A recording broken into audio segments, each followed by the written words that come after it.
Meus irmãos, a gente se prepara orando, cantando, para ouvir a palavra de Deus. E eu espero que essa palavra te alcance nessa noite, alcance o seu coração, que possamos realmente ser aí abençoado e sair maravilhado pelo poder da palavra de Deus. Abra sua Bíblia, Epístola de Paulo aos Efésios.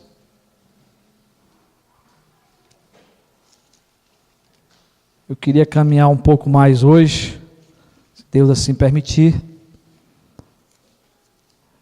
Efésios, capítulo 5. Nós vamos ler apenas os versículos aí de 7 a 14.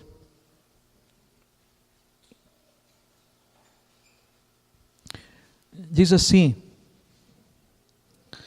portanto, não sejais participantes com eles, pois outrora ereis trevas, porém agora sois luz no Senhor, andai como filhos da luz. Porque o fruto da luz consiste em toda bondade, justiça e verdade, provando sempre o que é agradável ao Senhor. E não sejais cúmplices nas obras infrutíferas das trevas, antes, porém, reprovai-as, porque o que eles fazem em oculto, o só referir é vergonha.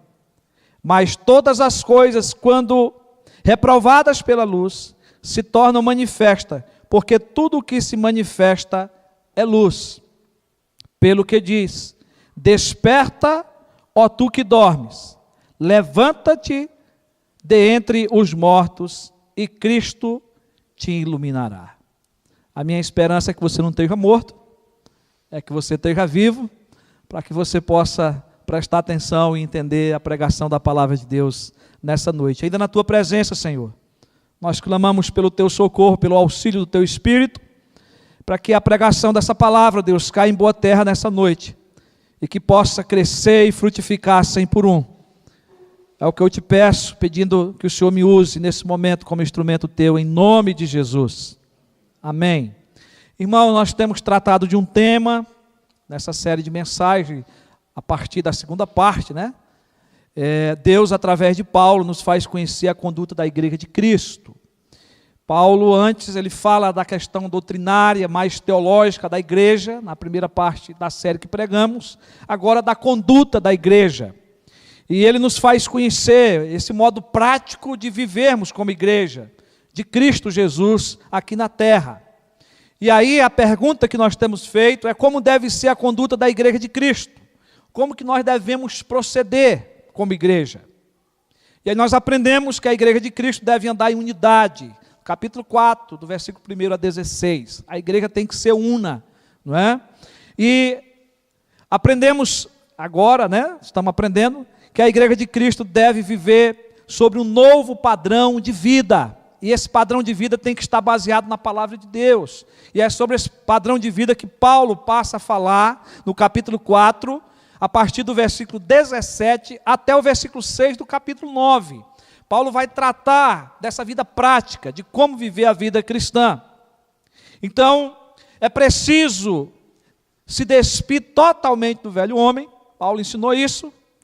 Versículo 17 a 19, Paulo também ensinou que é preciso, se você se tirar roupa suja, você tem que colocar agora uma roupa limpa, uma roupa nova. Então Paulo vai dizer que é preciso nós se vestir totalmente desse novo homem criado em Cristo Jesus. Os versículos 20 a 32, já pregamos sobre isso. E aí, a partir do capítulo 5, Paulo vai nos mostrar que é preciso manter uma vida de santificação, uma vida santa, uma vida onde nós vivemos um processo de cada dia estarmos mais perto de Deus, e para isso nós temos a luta contra o pecado. E aí nós perguntamos como é possível manter uma vida de santificação. E Paulo vai nos responder que para manter uma vida de santificação é preciso primeiramente imitar a Deus. No amor, no sacrifício, não é? E depois aprendemos também que para manter uma vida de santificação é preciso andar na luz. Primeiro, vemos o verbo imitar Deus, agora estamos vendo o verbo andar na luz, dos versículos 13 a 14. Então, para manter uma vida de santificação, para você andar na luz, nós podemos perguntar o que você precisa fazer. O que eu preciso fazer, o que você precisa fazer. Paulo vai nos dar essas dicas. Paulo vai nos ensinar. E aí foi onde nós estivemos pregando, né? Domingo passado, o cristão que anda na luz deve fugir da impureza, de toda a sujeira do pecado.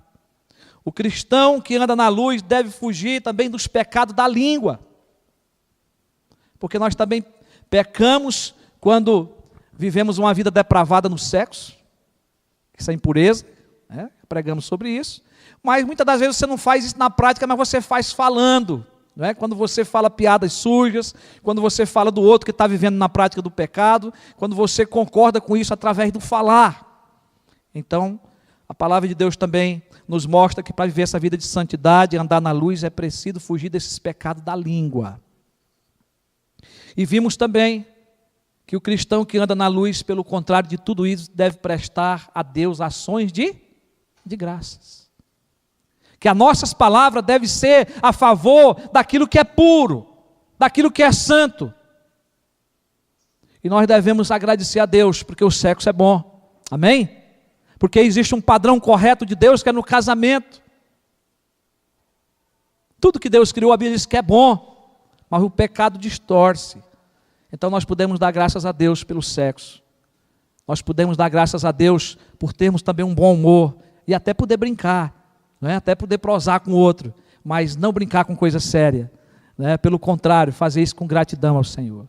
Mais ou menos isso é o resumo daquilo que nós já pregamos até aqui.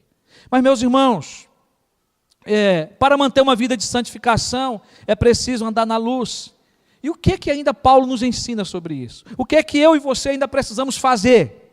Porque ele continua, a partir do versículo 7, que nós lemos agora, Paulo vai dizer que o cristão que anda na luz deve estar ciente do perigo do pecado. Ele vai desenvolvendo esse assunto, ele vai repetindo algumas coisas, ele vai trazendo à tona de novo, porque ele quer que eu e você esteja ciente do perigo do pecado. Uma das grandes artimanhas de Satanás é nos enganar do perigo do pecado. É levar a vida de qualquer jeito. E ele vai dizer assim: sabei, pois isto, nenhum incontinente, ou impuro, ou avarento, que é idólatra, tem herança no reino de Cristo e de Deus. E ele diz mais: ninguém vos engane com palavras vãs, porque por essas coisas vem a ira de Deus sobre os filhos da desobediência. Portanto, não sejais participante com eles. Preste atenção que o versículo começa dizendo: sabei, pois isto. O que o apóstolo Paulo quer aqui é retratar sobre o que ele já tinha falado nos versículos anteriores, no versículo 3 e no versículo 4, sobre a questão da impureza. Ele já tinha advertido sobre esses pecados da língua, que você às vezes não pratica a imoralidade na prática com o corpo, mas você pratica falando com a própria língua. E ele está voltando de novo a falar para termos cuidado com esse perigo do pecado. Ou seja, Paulo quer que todos os crentes nascidos em Cristo saibam agora desse perigo. E que possam, não é, buscar a presença de Deus para que você não venha repetir esses pecados. Para que você não venha de novo a cair nesses pecados. A fornicação, a impureza e a avareza, que diz aí que é idolatria. E são esses pecados que impedem que o homem alcance o reino dos céus, o reino de Deus. E aí nós vamos ver a palavra incontinente que aparece aí, que refere-se ao homem prostituto ou à mulher que é prostituta, o homem ou a mulher que se entrega à relação sexual ilícita, que vende o corpo, o fornicador. O homem que vive, ou a mulher que vive do sexo. Esse é o incontinente. O impuro Na sequência diz aí, é alguém que se entregou sem vergonha. É o depravado. Que seja para ganhar dinheiro ou que não seja para ganhar dinheiro, mas vive uma vida totalmente depravada. É sujo. Escolheu viver dessa forma, sem moral, sem respeito. E aí aparece também aí o avarento. E aqui, no sentido que nós já definimos anteriormente, aqui na carta de Efésios, mas de maneira que mais grosseira, aqui o avarento é o goloso pelo sexo, dentro do contexto que Paulo está falando aqui. É aquele que quer mais, que quer mais, que quer mais, que não tem controle sobre isso. Que procura se satisfazer a qualquer preço. Que busca o prazer desenfreadamente. Capítulo 4, versículo 19, diz assim, os quais, tendo se tornado insensíveis, se entregaram à dissolução, para com avidez cometerem toda a sorte de impureza. Olha só. O homem sem Deus, ele vive dessa forma. Então Paulo acrescenta que esse tipo de avareza é idolatria. Porque aí o homem idolatra o corpo, a própria carne. Idolatra o sexo. Essas pessoas cuja concupiscência se tornou, na vida deles, uma obsessão idólatra. E quantas pessoas têm vivido dessa forma? E aí Paulo está dizendo que não terão herança no reino de Cristo, no reino de Deus. Então eu e você tem que estar fora. Amém? Porque agora nós somos de Cristo. Paulo está advertindo aos novos na fé, aos gentios convertidos, judeus convertidos, dizendo, vocês não podem mais viver essa vida. Agora vocês são de Cristo. Agora vocês são luz do Senhor. Agora vocês têm que andar como filhos da luz. O que ele quer dizer é, vocês agora estão em Cristo Jesus, vocês estão sabedor de tudo que Cristo quer que vocês saibam, quer viver uma nova vida. Então ele está dizendo, tenha cuidado. E ele está dizendo para mim e você, tenha cuidado. Paulo enfatiza com essas palavras que ninguém era ingênuo. Ninguém entra na igreja só pela porta. Você entra na igreja pelo evangelho, pelo ensino, pelo discipulado. E Paulo está dizendo, vocês estão sendo ensinados. Vocês não são ingênuos, vocês sabem o que é certo e o que é errado. Essa vida não é mais para vocês. Ele está alertando cada um do perigo do pecado. Todos eram sabedores e estavam convencidos dessas verdades expostas. E por isso que Paulo tem um cuidado de repetir de novo, falando nessa carta. E aí no versículo 6, Paulo continua, ninguém vos engane com palavras vãs, porque por essas coisas vem a ira de Deus sobre os filhos da desobediência. E aqui, meus irmãos, nós temos que entender que há pessoas que procuram tirar o crente do caminho, certo? A palavra vãs, há filosofias erradas que se pregam por aí. E é aqui Paulo menciona o perigo com os falsos ensinos ensinados pelos falsos mestres, com palavras vãs, sem base bíblica alguma. E aqui Paulo está falando do seu tempo. Paulo está falando do gnosticismo, dos gnósticos, que argumentavam que os pecados do corpo podiam ser cometidos sem dano algum à vida espiritual, sem dano para a alma e para o espírito. Os gnósticos afirmavam que só o espírito era bom, que a matéria, a carne, era má. Se isto fosse verdade, só o espírito interessava então, enquanto o corpo carece de toda importância. Então tudo aquilo que vem como sede ao nosso corpo, nós devemos saciá-lo. É assim que os gnósticos pensavam. E é justamente por essa razão que eles sustentavam que não interessava o que o homem fizesse ou que a mulher fizesse com o seu corpo. Porque em pouco tempo o corpo ia se acabar, a morte ia chegar. Então só interessava cuidar do espírito, porque o espírito era bom. Ou seja, estes gnósticos afirmavam, por conseguinte, que o pecado corporal e sexual carecia de importância, porque era feito no corpo e não no espírito. Então Paulo está combatendo essa heresia. Paulo está dizendo, não, agora aos novos convertidos, vocês não podem acreditar nessa heresia. A vida em Cristo, existe um padrão para ser seguido. Então esse era um dos falsos ensinos. E também se repete, meus irmãos, nos nossos dias. Se repete muitas vezes esses ensinos de alguma forma dentro das próprias igrejas. Paulo está falando aqui para a igreja. Nós estamos pregando hoje para a igreja. E nós temos que ter cuidado, porque as falsas doutrinas, as palavras vãs, elas se repetem. Elas só mudam a fórmula que é colocada, que é ensinada, mas elas se repetem.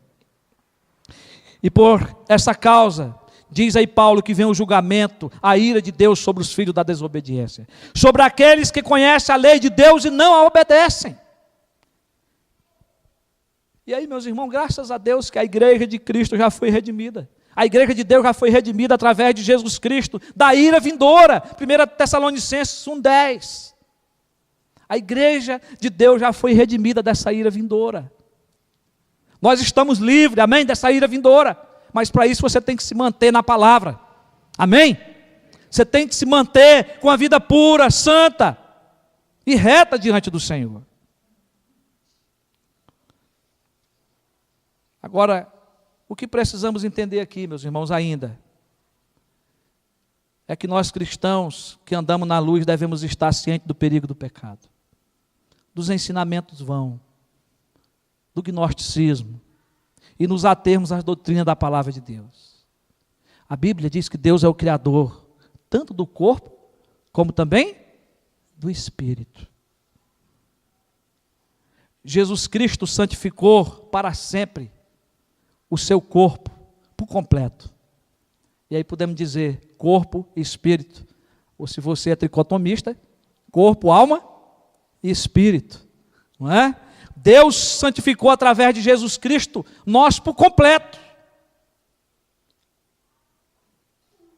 Agora em Cristo, a palavra de Deus diz que nós somos o quê? Templo do Espírito Santo. E Paulo, no capítulo 1, os versículos 13 e 14, ele diz que nós somos selados pelo Espírito Santo de Deus. Glória a Deus por isso. Nós somos do Senhor, então nós temos que cuidar do nosso corpo, porque ele é santuário do Espírito Santo. Nós temos que cuidar também da nossa alma, né? Aí, se você quiser entender dessa forma o intelecto, né? Cuidar dos nossos pensamentos, da vontade do nosso coração. Nós temos que colocar tudo diante de Deus, porque a palavra do Senhor diz que nós temos que ser santo, como Deus é santo. Amém? Então é preciso termos cuidado, meus irmãos. Os ensinamentos vãs estão por aí. Paulo vai concluir a parte desse assunto no versículo 7. E ele vai dizer, portanto, não sejais participantes com eles. Não sejais participantes com os gnósticos, ou com esses que vivem a vida depravada. Você não pode hoje, nos dias atuais, estar a favor do pecado. Você não pode participar com esses que vivem uma vida depravada nesse mundo, porque agora você é filho de Deus. Nós agora somos filhos da luz, não devemos de forma alguma voltar a ser participante com os pecadores e desobedientes. A minha vida é outra agora. Eu tenho que andar agora em novidade de vida. Não podemos mais participar, porque antes eu era treva, porém agora eu sou luz no Senhor. E temos que andar como filhos da luz. Mas, meus irmãos, podemos ainda perguntar, para manter uma vida de santificação, é preciso andar na luz. Mas o que é que o cristão que anda na luz deve fazer? Os versículos de 8 a 10 vai nos dizer que o cristão que anda na luz deve praticar os frutos da luz.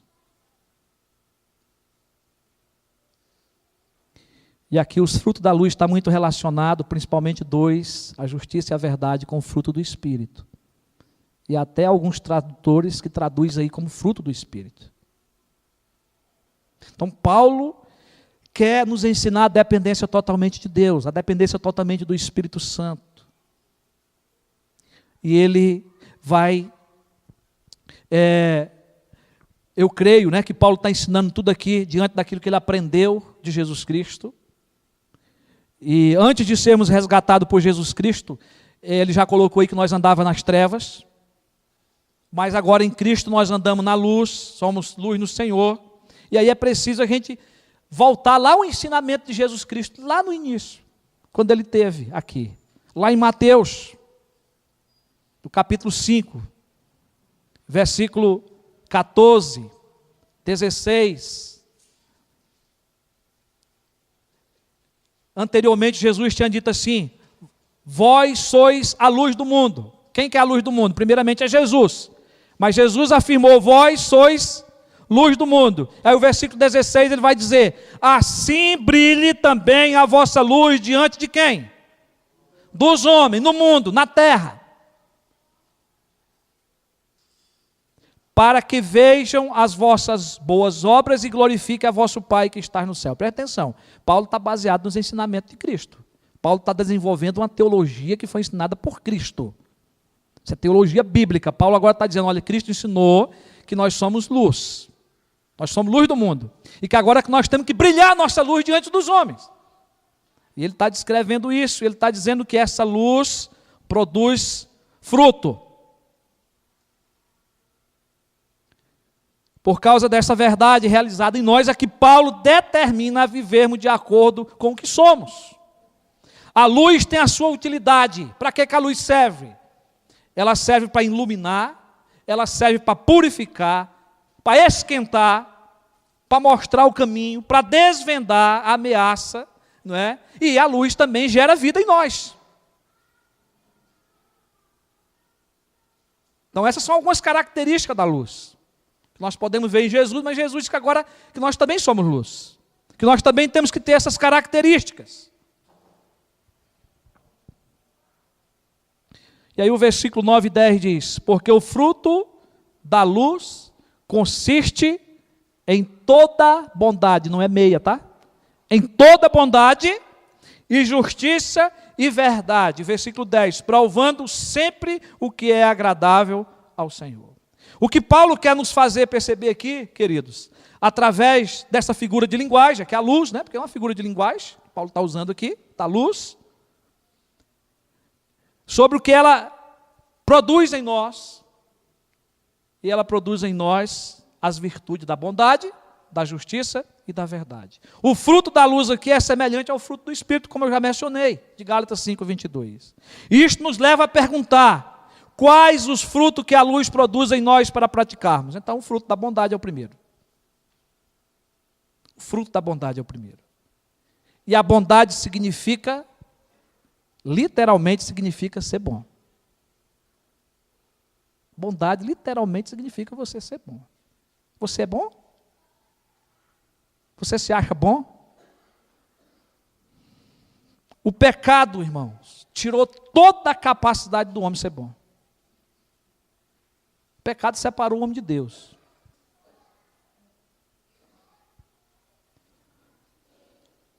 Mas, graças a Deus por Jesus Cristo, amém? Porque através de Jesus Cristo esse atributo é comunicado a nós. Agora você com a vida transformada, você pode ser um homem ou uma mulher que pratica a bondade, que vive uma vida diferente desse mundo, que pratica o bem. E essa é uma recomendação que Paulo faz às igrejas que ele escreve. Se você ver lá em 1 Tessalonicenses, capítulo 5, 15, Paulo vai dizer assim: segui sempre o bem entre vós para com todos. Faça o bem, siga o bem, seja bom para com todos. Esse é o dever da igreja de Cristo. Nós não temos como produzir o fruto da luz sem praticar a bondade. É preciso viver nessa prática. O outro fruto é o da justiça, na sequência aí. é viver uma vida de integridade. Nós falamos tanto de justiça já aqui hoje à noite, né? Da nossa nação, da situação que nós vivemos. Mas justiça é viver uma vida de integridade, ter sentimentos e ações corretas. É dar a cada pessoa o que lhe é devido. E aí eu gosto de uma definição, porque os próprios gregos definiam a justiça como dar aos homens e a Deus o que lhe é devido. É um conceito muito correto. E aí, meus irmãos, quando nós fazemos o bem, quando nós agimos com bondade, também nós estamos, então, fazendo a justiça. Não se esqueça disso. Mas ele vai mais além e diz que o outro fruto da luz é a verdade. E eu quero ler para vocês algo que eu escrevi, comentado por William Buckley. Ele diz e afirma que no Novo Testamento, a verdade, que é a teleia, no grego, não é simplesmente algo intelectual que se tem que captar com a mente, mas pelo contrário é uma verdade moral. Não só é algo que se conhece, mas também algo que se faz, ou seja, você tem que praticar a bondade, você tem que praticar a justiça, e não tem como você fazer isso sem a verdade. É algo prático, é algo que tem que ser vivido na luz do crente, na vida do crente. Então, se nós somos luz, nós temos que viver sendo bondosos, sendo justos e sendo verdadeiros. Não é algo só para o intelecto, é algo para ser praticado. Eu conheço e eu faço. E a base tem que ser a palavra de Deus. O que Paulo aconselha, irmãos, é andai como filho da luz e não como filho das trevas. Nas trevas, nossas obras eram infrutíferas, não tinha produção.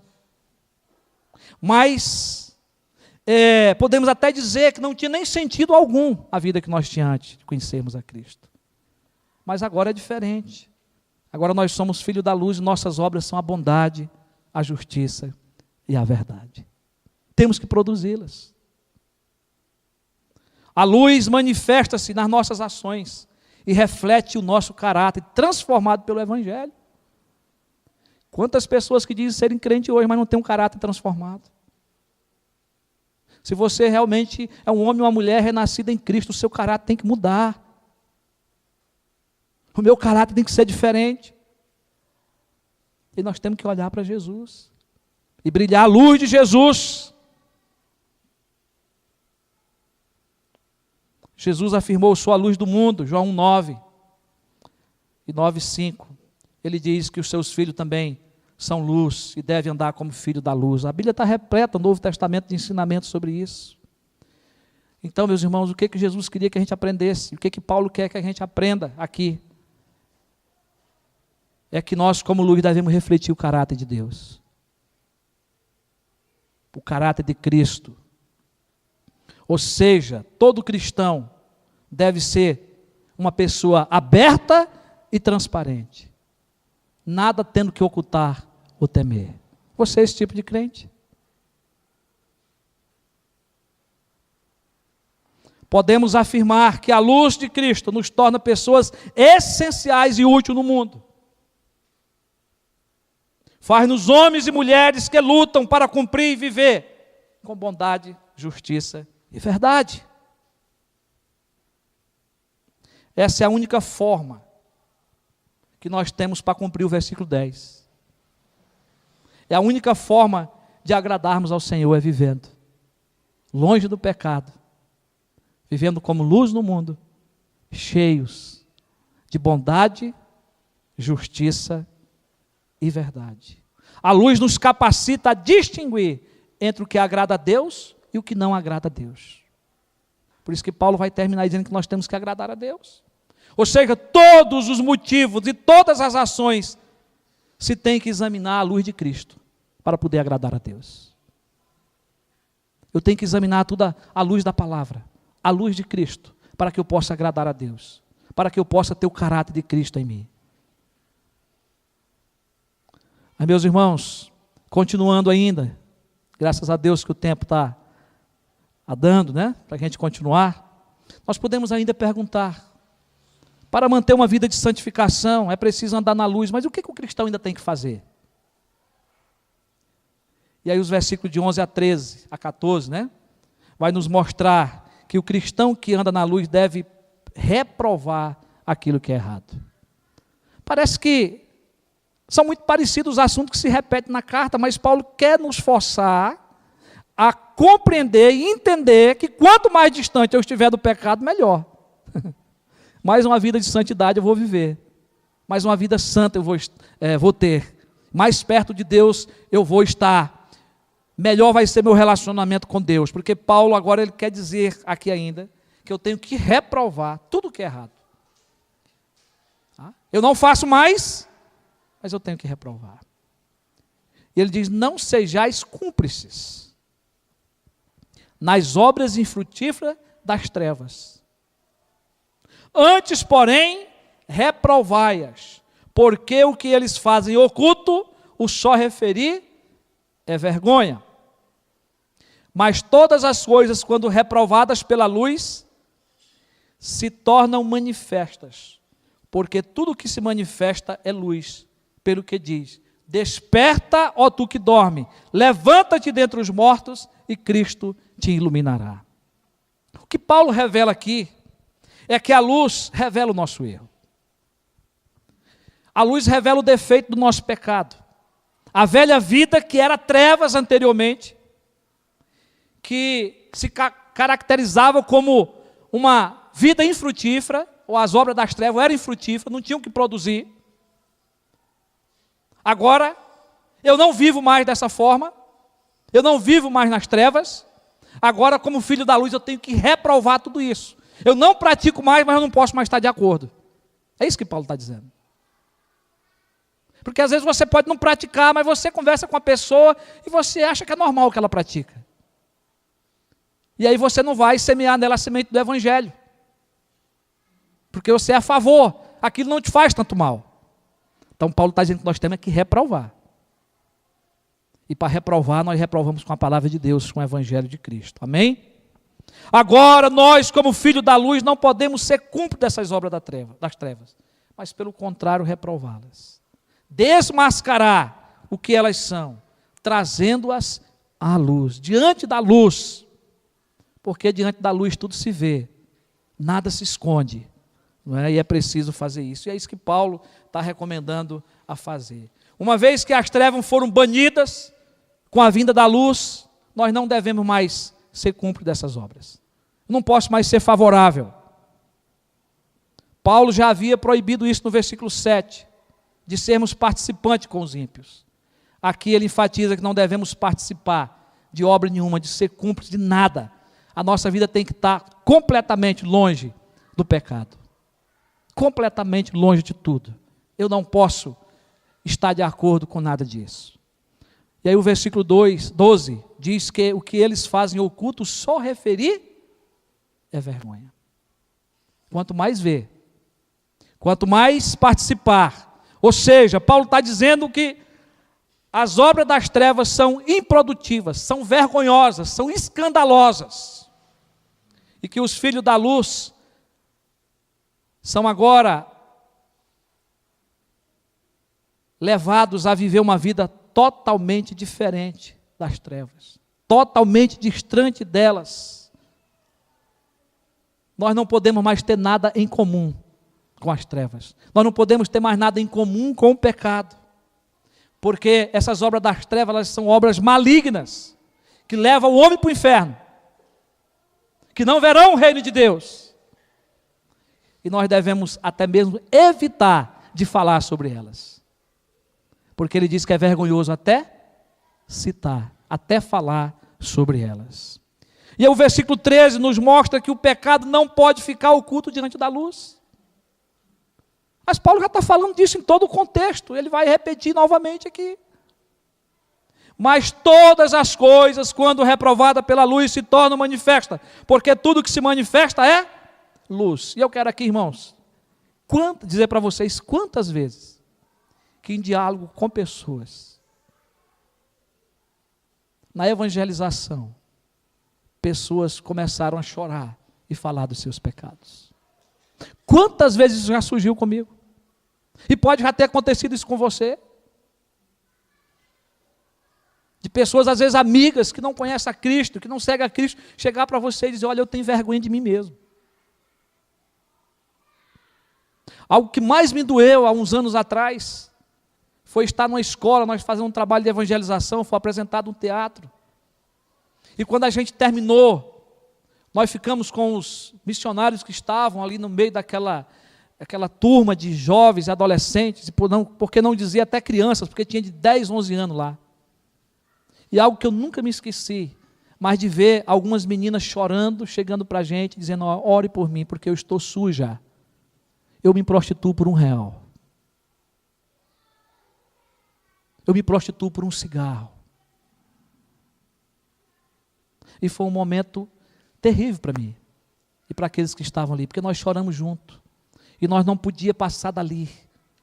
Eram pessoas menores de idade, de como chegar aos pais, de como chegar e abordar, de como chegar e tratar de um assunto desse. E nós, como cristãos, nessa hora só temos que pedir a misericórdia de Deus e mostrar que em Cristo Jesus pode-se ter um novo começo, uma nova vida, irmãos. Essa é a verdade do Evangelho.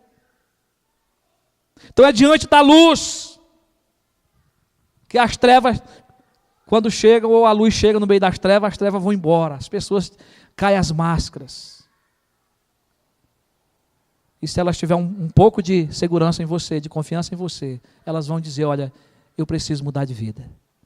Eu preciso de ajuda, eu preciso de socorro.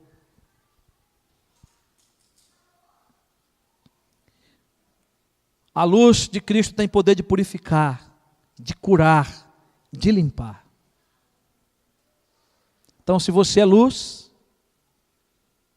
não tenha medo de estar no meio das trevas. Porque quando a luz chega, as trevas vão embora. Você tem que brilhar, meu irmão e minha irmã. Os amigos do crente, a maioria tem que ser incrédulo. E como é que você vai brilhar? Se você fica só com crente, você tem que brilhar. Então você tem que conhecer pessoas que não conhecem Jesus. Uma coisa que mais me assusta é quando uma pessoa começa a caminhar com Cristo, passar por discipulado, ele começa a largar todas as amizades. E é uma área que o diabo já trabalha nisso. Porque o discipulador não manda ele fazer isso, mas ele já começa a fazer. Eu creio que diante do que Paulo está falando aqui, você tem que fugir de algumas coisas, você tem que reprovar, mas Paulo não está dizendo que você não pode viver a vida com o teu próximo. Paulo está dizendo que você tem que ser luz, então você vai ter que brilhar no meio deles. Agora você não pode concordar e nem fazer o que eles fazem de errado. É isso que Paulo está combatendo aqui.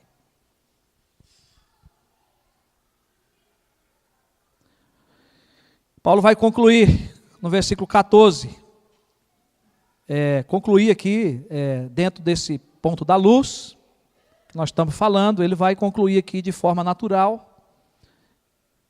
Ele diz, por isso se diz, desperta, ó tu que dormes, levanta-te dentre os mortos e Cristo te iluminará. Meus irmãos, as trevas, o sono e a morte são figuras muito fortes que simbolizam as condições do homem e da mulher longe de Cristo. Esse é o estado do homem e da mulher longe de Jesus.